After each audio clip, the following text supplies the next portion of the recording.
Jukira Monday eri twagitandika Monday ya week eri twatandika week eyo nga mbazira tone agudde ku accident embeera mbi wabula in the course of the week yali mbi nnyo lwakuba nti mwe muli bannamawulire mwe embeera mbi nedda yafuna accident yawo oba okoma embeera embi ndala mukenyentereza abantu abalala emitima omuntu ali obubi emulago aba bubi nga kati oli bwalaba gundi bwe yali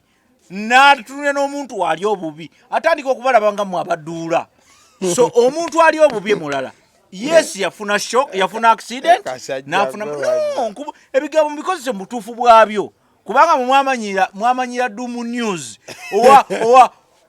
awedde nalabye embuzi nga ziranga gundi yani ditacha wafudde kati oli ne bwe yekoona obwekonyi ne bagamba nti ditacha agudde ku boda oli nga atandikirawo RIP so the idea is sikwe kuli bana abasezi ba Facebook ababika Muhammad Segiri ati nkugamba nti kakati ffe wano mu society yaffe ekisooka twagenda tufuna obuzibu bwa social media nga bwe mbadde njja nkugamba nti social media etuchallenge nnyo nti yatugwamu netusanga ng'emitwe gyaffe minafu Ochegedde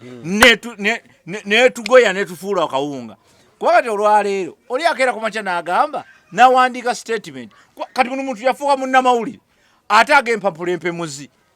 gundi agebyawongo oli awandiika ki statement nga kiwunyanga ebyawongo kulikayo mu Nyash festival mwana wange dine eggwanga oliraba wetulaga nete twatuukawo tetunatuukawo okusinza ku byenalabye newalabye ekibitu tetunatuukalo bino bemagamba wetulaga tugenda kufa mwanattu wetulaga wazibu naye tetumanyi na kiriwo kuba n'okufa abaana bale wuliriza n'okufa wano wetulaga n'okufa kitono Nyash festival omwana yaleese Nyash mu festival va ku bantu tukole ebintu ebyamagezi wakati munaye kutandika okusinza emibiri gy'abantu lwaki togenda n'osaba musabi newunya festival yadde nnene nga njagaagavu festival gye njogerako festival erina kuba nnene tosobola kugamba teriyo small festival teriyo anti eno yadde nnene ng'ate erimu naki naye ebyo si bipya gundi minisita waffe yatuwaako ku Nyash era olulala wano tuve mu minisita ow'ebyobulambuzi badagamba mbazira tone batugamba bwamuseera ne mujja ku minisita abaana balina ebigambo naye kale bannange zisoya saali munauganda oba mbw abaana kimala nkitegedde badagamba wano wetulaga tetugenda kufa okufa wano wetulaga tugenda kuzirika wano wetulaga tetugenda kufa kubanga wetwali tubadde tufiira ate abantu batugiyemu Nyash wetwali tugenda kufiira ate abaana batukusiriza alina comment gye yakoze awekakanye comment zo zisigaze sebo comment zo zisigaze abantu abatulaba namuli prize ne mugamba ofaaki inamugambye ofaaki ngenda kuganga tubudde ku sente kale mbazira tone bamusiibula okuva mu days after that white out like 3 days ne bamusiibula ebintu bibiri ngenda kusooka ekimu then sembyeyo kyenjagala okugamba bambi waliwo abaana ba NUP abalonda baaga ye obamanya abaana abo abambala radio oyo sojja webuki balonda baaga y'omusajja ng'erimu ebintu biweramu like 20M obamanyi ba DJ baba ne mashini buba butonotono obulabanga obutono ne mashini buba bwa bbeeyi ne bagironda baaga gayi we bamusiibudde olw'okuba bamanya nti emmotoka kuba yaliko Stream Live Avenue eyo studio ye emmotoka yali nnambe bulungi so bamanya this is Mbazira Tony bambi bagayo bawudde nti bamusiibudde ne banoonya gy'abeera ne bamuleetera baaga nga tebalina na kimu kye baakutteko kakati one njagala okutwala omukisa guno kubeebaza abavubuka mu basajja abagayi ba NUP abanu mwebale nnyo nze ekyo kyempita nuupu ekyo kyempita ki nuupu and I think that is noop for me and that is national unity platform bana abawemula tetubamanyi okyegedde tetwagala nabamanya naye kati omuntu akwata omanyi because that is sanity ekintu ekyawangula ng'entalo ziri zonna ez'emabega kwe kulaba nti opposition eyabeeranga mu biseera ebyo ngamba ne mu ntalo ziri ezawabweru w'eggwanga naki kwe kulaba nti abantu abaliwo bampisa bagonjebwa balungi bategerekeka okusinga abo abali mu buyinza ekyo kyabadde kinene nnyo era mbadde nsaba senga president wa nuupu asobola abo abayite mu ngeri ey'enjawulo abeeko engeri gy'abasiima n'obbasiima olw'omutima gwe n'ekifaananyi kye baalaze ku bwe baranka abo bakoledde nuupu kinene nnyo okusinga abalala bonna kye babadde batera okukola sigamba nti abalala tebalina kye bakola manyi bulungi nti n'abalala balina bye bakola naye kino ekifaananyi ekigazi ate ekiwooma so to me that is national unity platform for me and I congratulate you, thank you so much and I also want to say that keep doing that and also mwe abalina empisa ennungi ez'ekikulu ekyo mu ngero zira musomese nabano okyegedde bulungi musomese nabano bannammwe abaki abalala okutegeera obulungi obuli mu kubeera owa nuupu because national unity platform kati olaba nawo nationalism first of all oli agudde ku accident balonze ebintu bye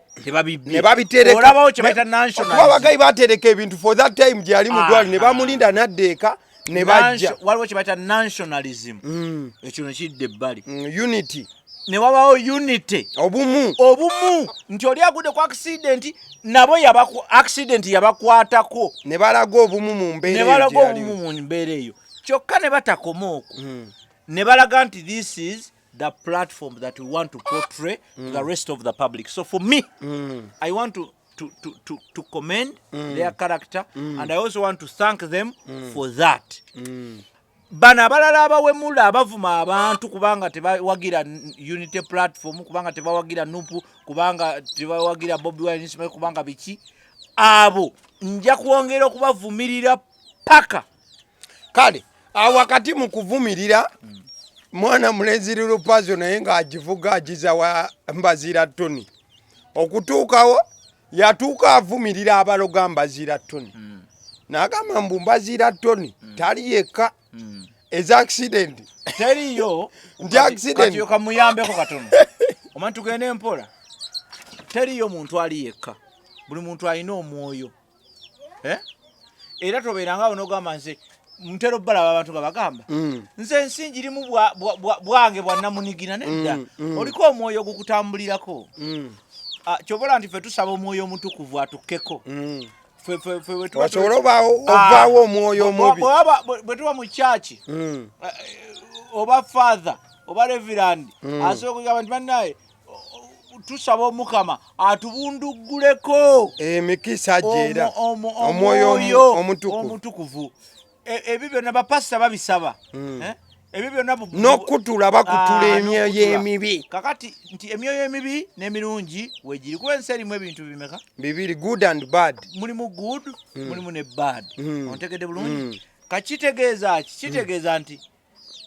omwoyo oyo omubi mwali mu nsi accident Mbazira Tony si asosogwa kwa accident anti Lupazo yagambye nti Mbazira Tony accident zisuse kati eno yakusatu ekitegeeza bamuloga kati agala mutwala musabo bamulambuleko ebyo amba yalina omusawo akola ajjawo accident kyategeeza simanyire Lupazo kyeyabadde kubanga wabanga alina omusawo ajjawo accident yandibadde oledi alina n'oweegundi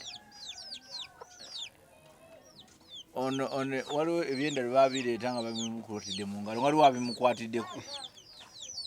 eyo accident yali nnene nnyo okusinga ate ey'ono ye yali mulwadde bulwazi obulwadde bwa accident obulwadde bwa bulwadde kuba buli bulwadde butta ontegedde bulungi so kitegeeza nti tulina just kuzuukuka tulina abantu just kuzuukuka mba sisuubira muntu nga liri pazo ku level ye kuba nti alowooza nti essabo liyinza omuyamba omuntu asooka kweyamba gwenyini gwosooka okweyamba then later n'ebirala ne bijja naye okusinga ennyo okukkiriza kikulu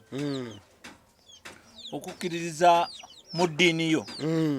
era n'essabo teryetaaga essabo ly'essinzizo lyabwe nkabo naye tekyetaagisa kusooka genda ku it is more of kwebeereramu mu ngeri yo oba ey'okusaba mu ngeri yo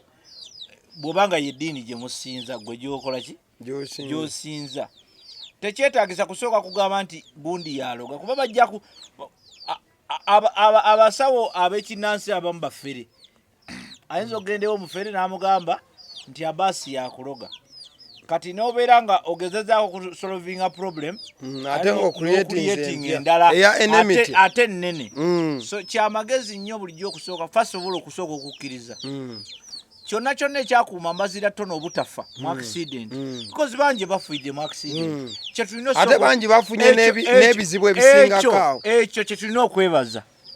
kuba teyakutuka amagulu abayaga kutuse n'abanga n'emikono talina nti bwebanga accident yabaawo mbazira tone n'atafunako fracture eri serious oba compound waliwo gye bayita simple fracture ne compound fracture talina any compound fracture talina even a simple fracture they're just bruises and all that I think tulina okwebaza oyo nze gwendowooza nga nti Katonda nze gwendowooza Katonda yatonda eggulu n'ensi namugere kadunda alaba emisana n'ekiro nga twebasi oyo gwe ndowooza nti ayinza okuba yateekawo saayinza naye yateekawo buki obukuumi omuntu obutafuna bulabe busingako bwe yandifunye kubanga bangi ne kwolwo lwennyini baafa ate nga bafa accident ne mu wodi gye baalimu gye baabatwala kaakati kitegeeza naye nkoko z'olwaka tukyaziwa mmere gwekola nawe va ku nkoko tolye kati wenatuuka nti saawa yasala nkoko gwoteekawo esowaani andi nkubuulidde enkoko tesakaba bwetyo nga ogiwe mmere wayi tugende mu maaso kolera abantu naawe no oli musajja mulunzi kibi si kibi kakati mbadde nkugamba nti tulina kwebaza Katonda yamusobozesa teyafuna buzibu obwo kati bw'obanga omaze okwebaza bw'obanga omaze okufuna okuwonyezebwa mu mbeera yonna kati ate kiba kya bulyaza amaanyi ogenda eri gy'otakakasa nti wewakuwa obuyambi kubanga bw'oba gwe ogendayo bugenzi kati kitegeeza wagendayo n'otangira kitegeeza waali tewannaba kuteekako bukuumi bwabwo ontegedde bulungi kati bw'ogenda kati oba oliddemu ono olukwe ono eyakutaasizza oba omuliddemu olukwe ajja kukuta ekyo kyamagezi nga tetunaba kigenda mu nnyo n'olwekyo mwami lero pazo lunabe weebale nnyo kuba ndowooza ekyo kyakwagaliza agezaako kwagaliza munne kubeera muki mulamu naye oluusi oyinza okugenda okutwala ebizibu n'ojjayo ate biki bizibu birala so nsuubira nti ekyo those are spiritual issues that are supposed to be handled spiritually and they're supposed to be handled smartly otherwise and critically oyinza okunyiza omwoyo ogumu Bugembe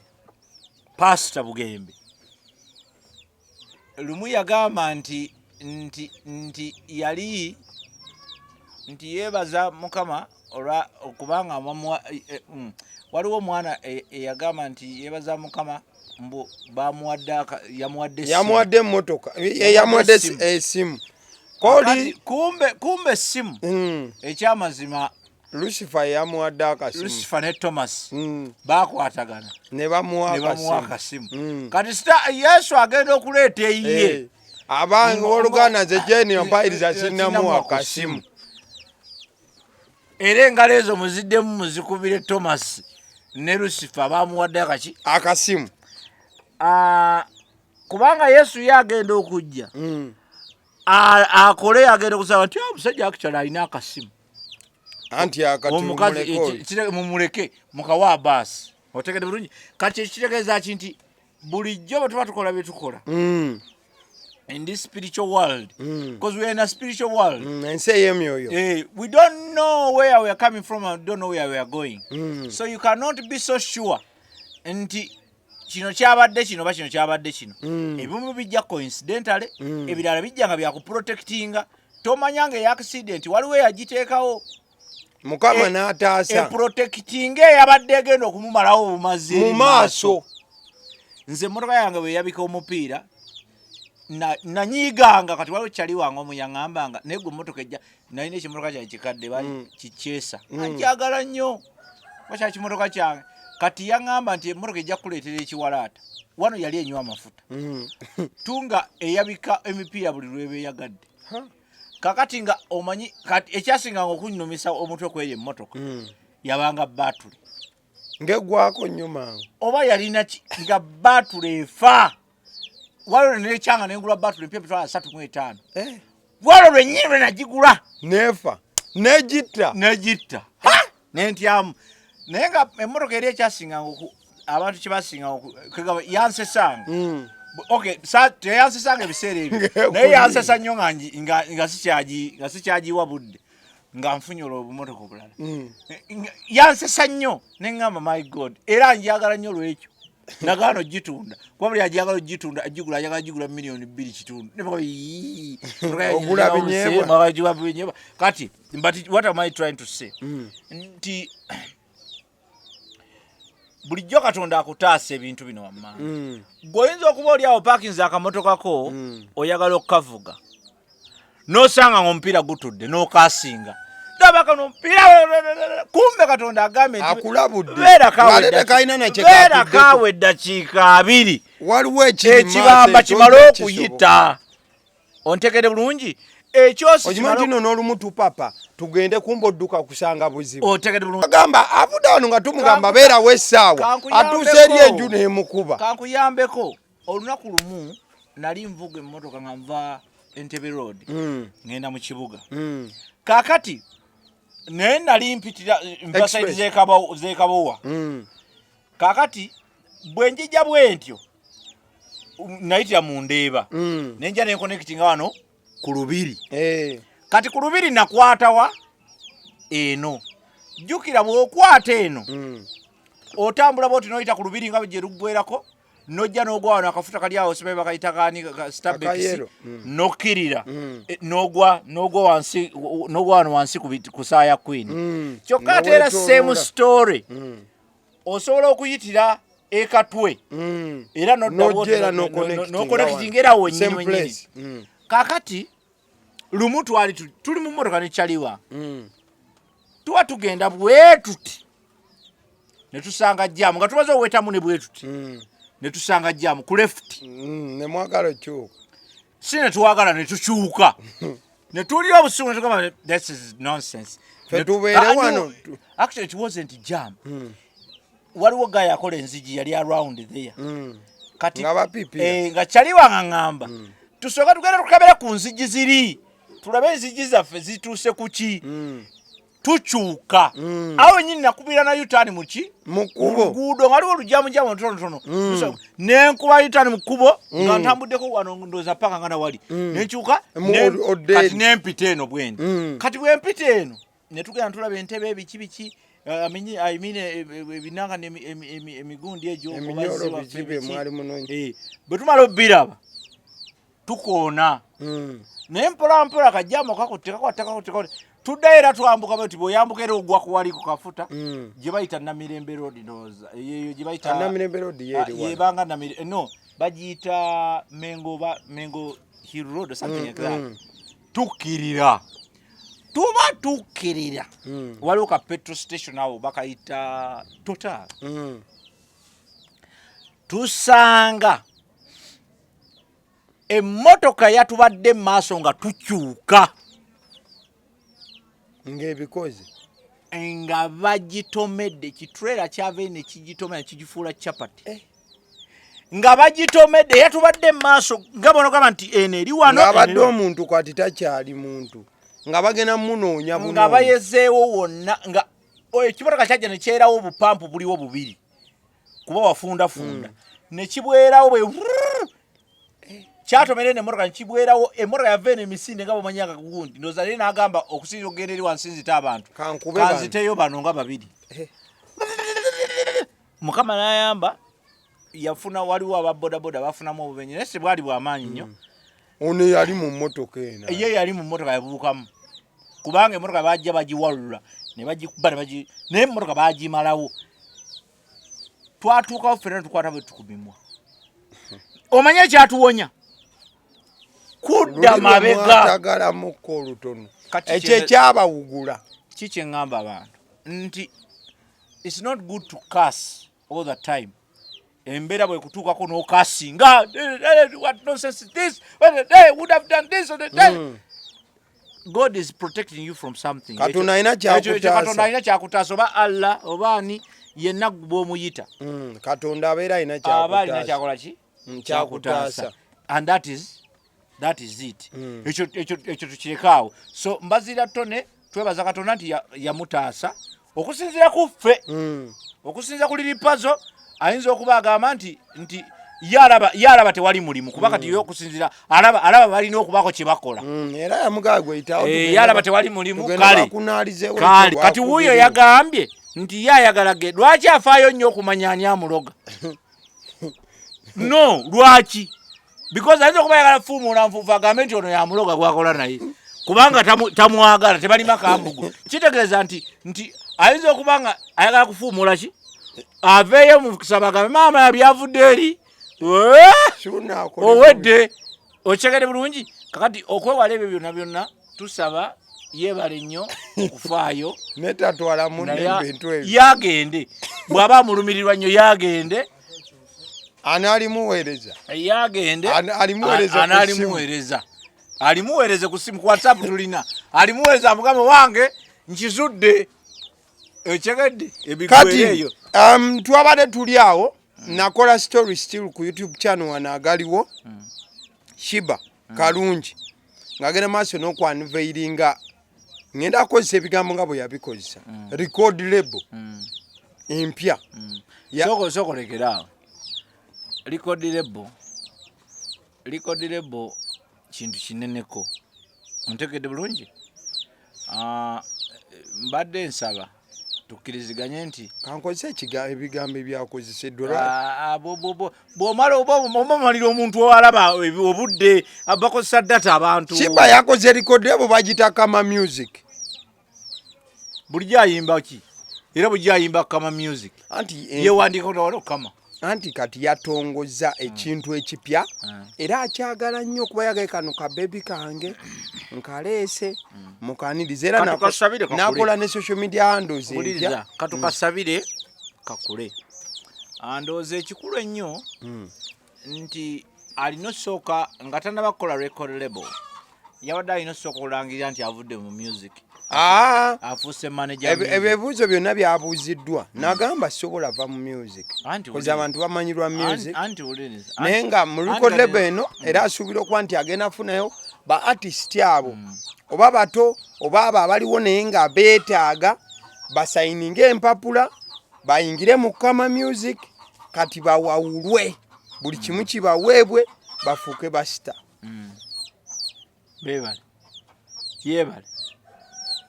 naffe ekyo tukyagala nnyo one it is a good move osobola kunyonyolako omuntu okusinziirako gwe record label golooza kiki okusinziirako gwe record label mu nsi yonna is a musician's record nti oli akola record label ye nga bw'olaba etya kinyonyole omulabi amanyeemuko kale record label ebeera record label Abamerika batero ziyita bwe batyo era Abamerika abaali abatitize nnyo ba Jay-Z nusu ataano 50 cents bagundi lwaki oga baali batitizi baali batya nnyo abaddugavu ab'omu Afrika okubeera ku rekodi zaabwe nga bwe babagambako why don't you have any collabos from Africa, Tanzania, Kenya, Gundi, Nigeria, South Africa? They were a bit closer to them, but still they were not doing music. Kubanga South Africa basinga bakubanyo music ali that side style yawe. So but they were so careful. They were very careful about their record labels having black Africans. And every time they used to tell them, they were like, man, I don't want to put that on my record. I don't want to put that on my record. So they were all like, they were all scared of what is going on. The blacks were. So what do you think of this? So the record label, therefore, ngabola ya nsobola ku example ndoze nungi ya Nicki Minaj ya gundi ya Rabadaba wo America omanyi gundi Lil Wayne era Rabadaba ankola bubi Rabadaba siri kusonyiwa nova mu music nodda mu bintu by'ekiyali alenga cyali kikuba yali mukubi nawe Faizo muleke yali mukubi Rabadaba muleka ayo anyiga mangu wadembe kati nzo nyigire ndyawo gundi abamuzandi wa mukazi nange ndi mwana wa mwami amaleka gundi mbade ngamba nti records zezo ngabolabe ya Lil Wayne go tuwe nti record ngezako kimenyamenya nabe bwe kijja mu Uganda naye record label kale mirimu ki record label jekola kukulakulanya abayimbi kutunda music kukola music because record label waliwo bino byebimu ku byerina okuba nabyo erina okuba ne studio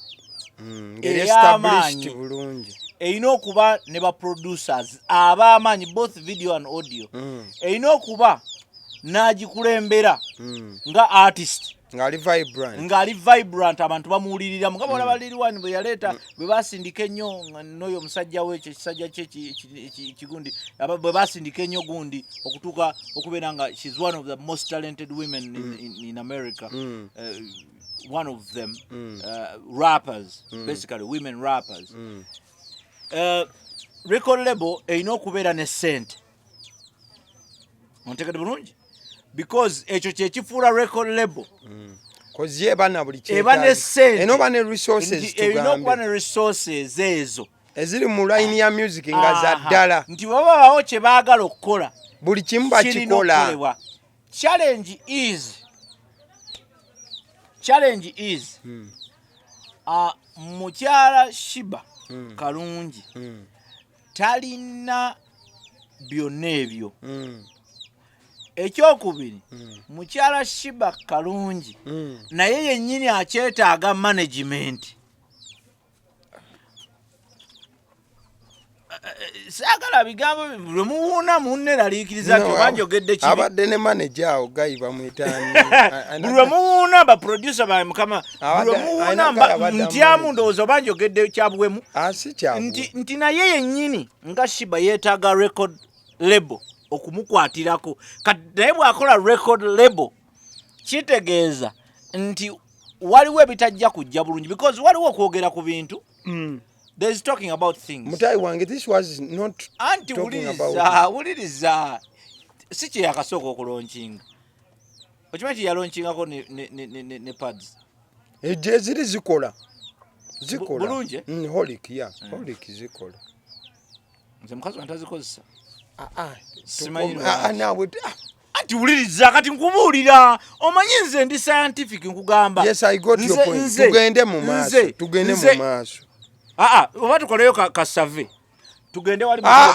tuuze olikipadi. Tuli kuja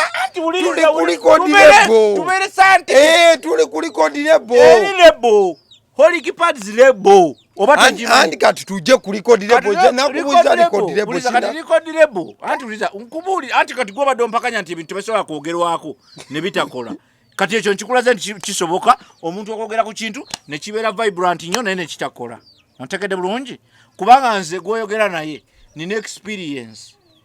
ya myaka mingi mu bintu ebitakoze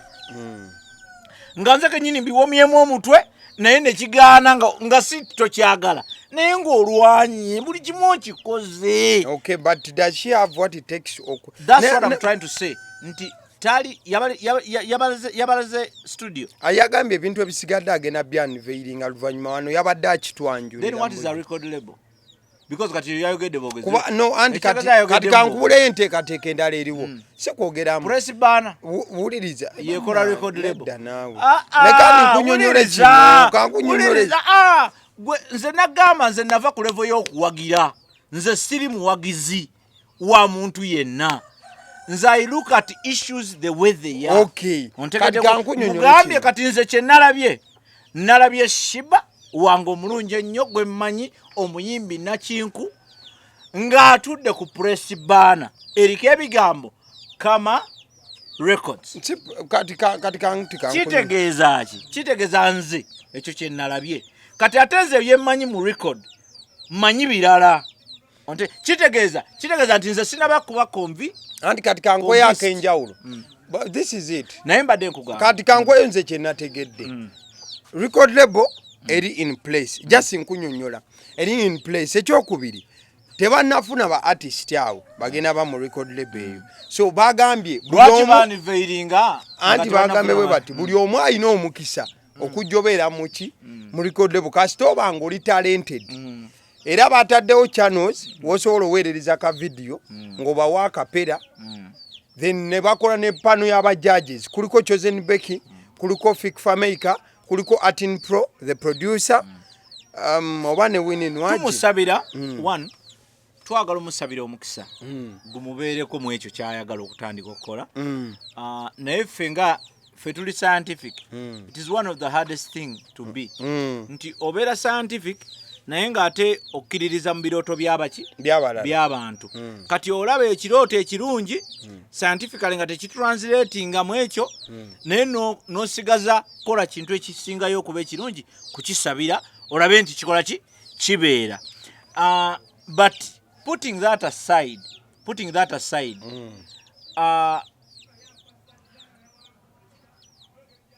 bw'obaako kyotandika for example naye sijja kugenda yeeyo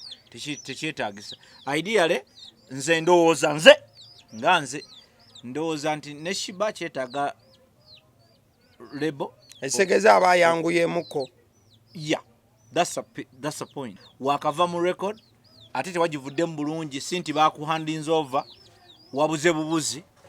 kubanga engeri gye twalabamu Shiba ng'avudde mu ewa Jeff teri official sisuubira nti olina that send off bonna babiri tewali akola gundi eri official ekitegeeza nti waliwo okujjako waliwo just luyimba lwe nalaba ono lwe yakola n'ateekamu figa gayi ng'alinga Jeff buli kimu byonna kakati kyeŋŋambako oluyimba lwankujjukira so kyenkwagala kyeŋŋamba kugamba ki nti awo waliwo blessings ezikyakola ki ezikyatagala mwekyo nti waliwo emikisa egitaava egyasigalira ng'alina gyalina okukolektinga kubanga naye yennyini okuva Jeff Kiwaliro yamuta abadde atagala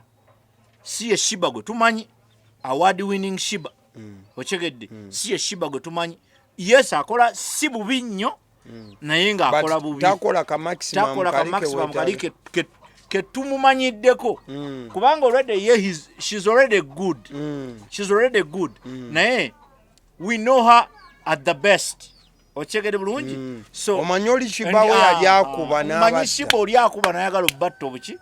obusi luli nali nkuchallenge nga tuliyimba kiro tubuliriza olwa Shiba olwaleero nga teruliiwo okyegedde bulungi ayina tosobola ayina kati olima tosobola bw'obanga otandika dulowoozaako bulowooza waliwo obuzibu nze Shiba mugoberera nandibadde olundumanyi nnyo ontegedde tolumayo oluyima adakubira ebikonde wuliriza njagala nnyo owuliriza ebigambo nga bwe mbikugambye saagala otandike kale kati kunyimba empya eziriwo Payasi Mayanja Pallaso weyalaba omuliro awo nga guli mu kwokya alien skin omanya alien skin bamuyita Kikenke so bwe yalaba omuliro guli mu kwokya alien ogwo gwaliwo emabega awo nawe Obote mwe bamutwalira nawe mwe bakuliira mu muliro ogwo ye kye yakoze yafulumizaamu luyimba yafulumiza oluyimba yalutumye Kikenke. But if you listen to the song automatically omanyirawo wa gye baludirectinze. Those words are good. Ozijukira zile ennyimba za DC kati yakoze this song baluyita Kikenke nga automatically aludirectinga. Era nze namusanyukidde bale kuba luyimba lwakabi lugende gye lunino genda neri jeru kuba neri nayo muliro gwe guvaayo buli saawa okyegedde bulungi yagambe nnyo simbule ki embalasi jegende kitegeeza ki ensaalwa ze for me ensaalwa biki so ebyo byonna that's good music ebikola music by the way munsi yonna si wano wokka music atambulira ku vibe za kikulu ekyo abantu olwo ne ku mirembe gy'aba Paulo Kafeero abalala bali bakubanga gundi andoga bagundi babasudde besabulanga navuma gundi yavuma wano sikuvuma naye gundi yagenda nayimba oluyimba omusajja ono gamba nsi yaliwo ekiyimba wakadonka munno mu kiwemmeneku ekiwemmeneku lumu yayisa mu ono wagundi Kazibwe kapo yayita munnawo twali ku show yayita mu munne fene tugamba abantu mugende mutwale security manju eri waliwo ekidda tomanya Kazibwe kapo ayizo okuva ku stage ne bamuwa ebibye byayagala ne tubaga mugende mukuume wali era mazima yali ava bati ku stage oli yali amukoleza omuggo namugaba gwe kubanga gwe yali abikola ate mulemalemamu namugaba gwe yakukuba oli yali alemedde ku stage namuvuma ndi kiwemmeneku era kino kiwemmeneku yakubolimalo ekiwemmeneku ekirwa ku stage nga kiraba abayimbi abalala kiba kiwemmeneku kati kitegeeza nti ekikola music ezo vibes zibaawo naye odujuka ba Tupac ba Biggie kye bakolanga that is music so nze nganze big up to Pius Mayanja mu vibe ezo waliwo ekintu kye nali njagala just a little bit of a comment Eddie Mezaya oyo kyali yali anoonya anti kizibu kyange oli wa people power ani wa people nti bwe njogera ku people power ng'olwana ani wa people power nze nganze omuntu yenna naye omusajja yali anoonya ki ku afisi y'abantu anti wuliriza tamanyi mateeka ga Uganda kuba mu Sweden sebo Eddie Mezaya olala bubanga otambula wegendereza nga waliwo no yali anonye kadi kyokanga banne abadde abakuba abadde asabula banne for ages tebagabanga bokola training okyegedde kyokka ayagala kadi mbw ate bwe yajja eyandibadde ng'okulagayo endagamuntu ate yaleeta kadi ye Sweden ne bamubuuza owaayo ogenda fuga Sweden oba ogenda fuga kakati yakola mulimu ki kubanga ebyo nabyo bikulu mulimu abantu abamu nga banaaziza nnyo abakadde n'akaddi leka twogera bangi abakulaba nga gwe mulimu gwe bakola ate nga gubawadde ssente si kibi waliwo abantu bangi abakola emirimu egy'enjawulo nganze yokyegedde tolabye ntwogedde ku babodaboda batalina magezi waliyo ababodaboda abagezi okunsinga ekyo kituufu ontegedde bulungi kitegeeza nga balina ne kye bafunye omulimu gw'okola okukolenga mulimu oleme guleka kufuga kati alabika omanyi bwolaba bakadde abo ofuna ebifaananyi kati bwe bitandika okugenda mu bwongo ne bibukwatira mu kyovala nti batugamba batuwa amagezi n'emyaka gyavumidde abantu